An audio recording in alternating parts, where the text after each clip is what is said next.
He was just 19, not a rioter, not a threat, just a boy in jeans holding a placard and a dream. His name was Rex Masai. On a hot July afternoon in 2025, he marched peacefully through Nairobi demanding one thing: dignity. But within minutes, a bullet tore through his leg, shredding his femoral artery. They called it restraint, but the asphalt drank his blood all the same. This was not an accident. This was not misfire. This was a command. Shoot them in the leg, President William Ruto had said, and the system obeyed. Now the streets whisper his name like a prayer laced with fury. Because Rex did not just die, he revealed. He revealed a truth far more dangerous than protest, that beneath the calm words of power there lies a doctrine of silent war. If you believe his story deserves to be told, subscribe. Not for us, but for every voice silenced before it could speak. Shoot them in the leg. It sounded careful, measured, almost merciful. President William Ruto didn't scream it in rage. He said it behind a podium with the poise of a statesman. He sold it as restraint, a middle path between chaos and order. But bullets don't read policy memos. And Rex Masai's death proved what the textbooks never say. A shot to the leg, if aimed just right, is a death sentence. The femoral artery, once ruptured, bleeds out a life in minutes. Every surgeon knows this. Every soldier trains for it, and every president briefed by national security understands it intimately. Which means Ruto knew. He didn't blunder. He calculated. He offered violence in soft tones, weaponized language to frame brutality as law. This wasn't a gaffe. It was a strategy. A policy wrapped in civility, dipped in denial, and unleashed with precision. But Rex was only the beginning. Because what came next would not be a mistake, but a method. And when a method repeats across towns, across years, across bodies, then it's no longer excess. It's doctrine. It was never just about Rex, because after his blood dried on the Nairobi streets, the silence didn't fall. It fractured. Albert Ojwanga was only 26 years old. A blogger, an analyst, a quiet warrior of numbers and questions. He ran a platform called Budget Unmasked, where spreadsheets told uncomfortable truths: why basic food was taxed while luxury cars were untouched, why the poor paid more in proportion than the elites ever would. He asked who signed what. He named names. And in a nation where budget policy has become a battlefield, that was enough. He was taken without a warrant. Days later, he was gone. The official line read medical complications. But the whispers told a different story, one of bruises of screams behind metal doors of silence that wrapped around him like a shroud. There were no charges, no cameras, no final statement, just another statistic buried between two news cycles. Then came July 7th, Sabah Saba Day, once a sacred date in Kenya's democratic journey, a day of remembrance, of protest, of unity, a day now turned crimson. They came with songs, with prayers, with placards that read, "Revise the budget, respect the people." From Nairobi to Kisumu, Mombasa to Eldoret they came. Elders and youth teachers and students, mothers with infants on their backs. They walked in peace, but the state met them like an invading army. By nightfall, 31 lay dead, shot, trampled, disappeared. Some bodies were found in alleys, some were never found at all. Police trucks roamed the streets like war machines, sirens howling like wolves in a democracy gone dark. Social media lit up in horror. Videos poured in young men bleeding on asphalt, women shielding children from tear gas, children screaming their parents' names into the smoke. The government called it unfortunate, but the people knew better. It wasn't chaos. It was choreography. Days before the massacre on June 24th, a classified memo was sent from the Ministry of Interior. Title: Response Framework, Fiscal Dissent. Its words were cold and calculated: active deterrence, zero tolerance presence, pre-authorized escalation in red zones. Red zones. Those were neighborhoods, towns, lives, and then came the leaks. WhatsApp threads from command units. One message: HQ says, green light for full containment. Use what's necessary. Another: confirm. Cabinet is aligned. Chain of command secured. These weren't frightened officers making chaotic decisions. This was a system. A chain of command. Desk to phone, phone to field, field to trigger. On July 3rd, Interior Minister Kapumamu stood in Machakos County, speaking not in whispers, but into a microphone to a cheering crowd. "If they come at you, shoot and kill," he said. "Do not hesitate. Do not wait for backup. The Republic will defend you." 2 days later, at a closed-door session of the Defense Committee, a senior MP aligned with the ruling coalition went further.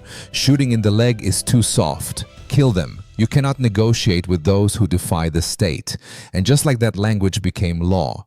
These were not rogue statements. They were not slips of temper. They were permissions. Green lights. Tactical authorizations dressed as political commentary.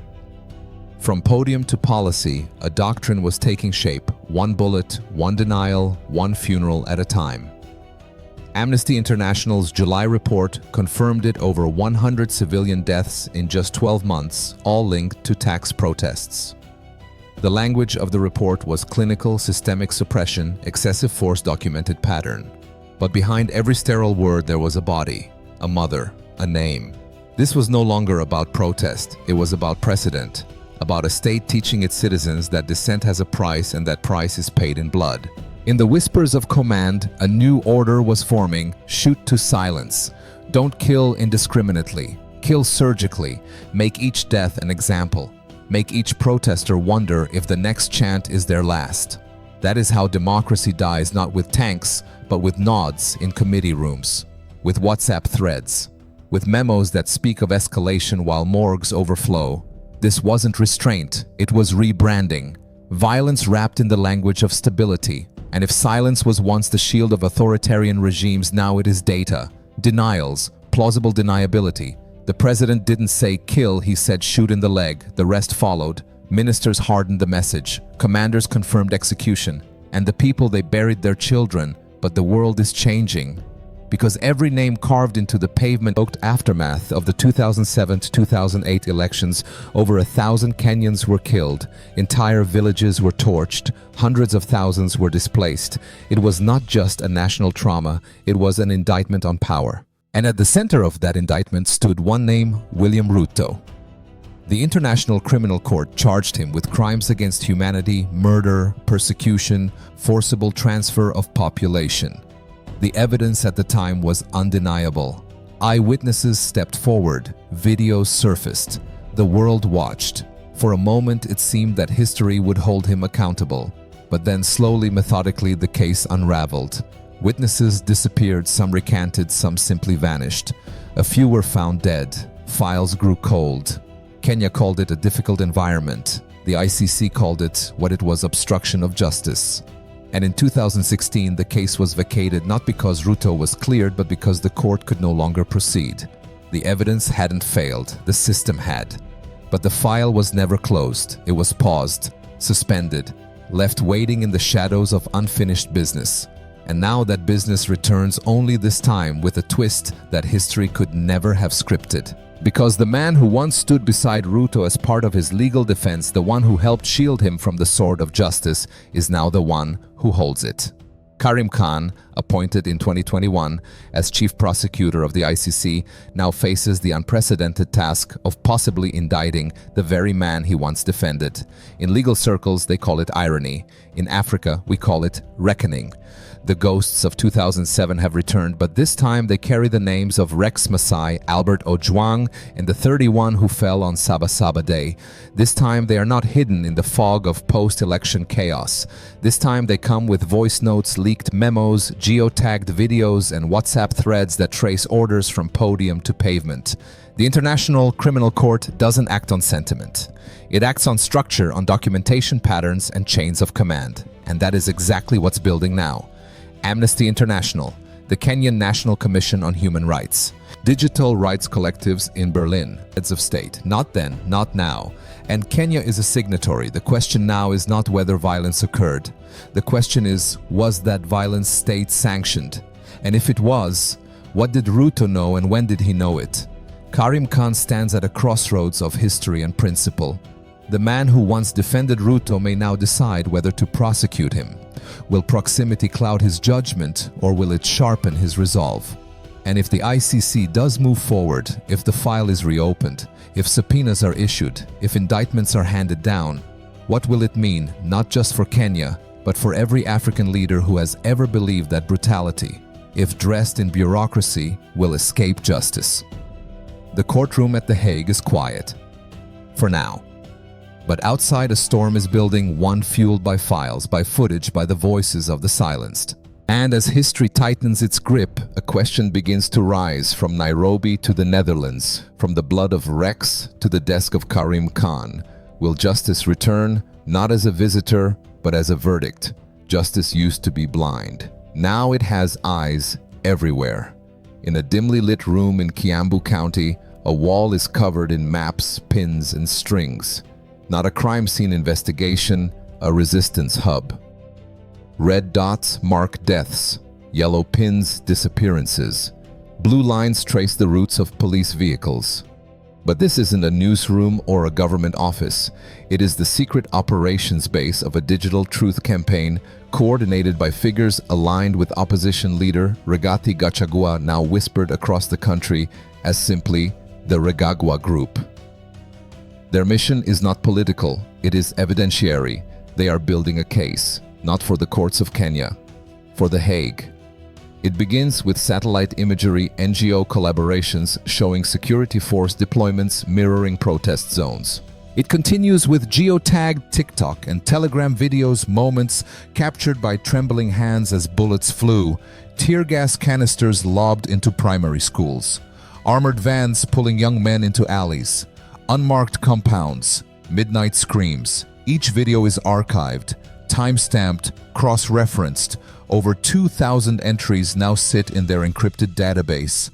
But no frame of footage weighs as much as a human voice. On July 8, 2025, a university student was picked up outside a bank on Kenyatta Avenue.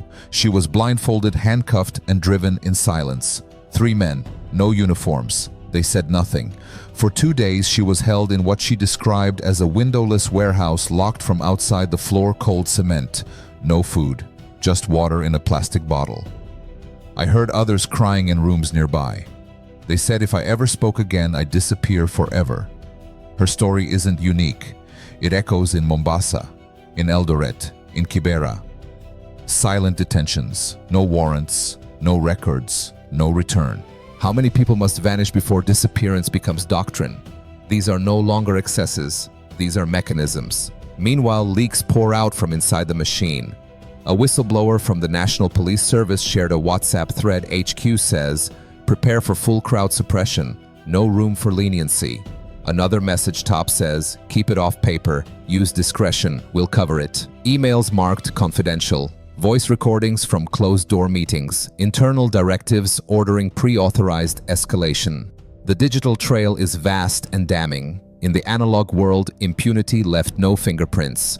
But in this age, impunity leaves metadata. International forensic analysts are now involved from Berlin, Johannesburg, The Hague. They are matching names with timestamps, bullets with orders, screams with signatures.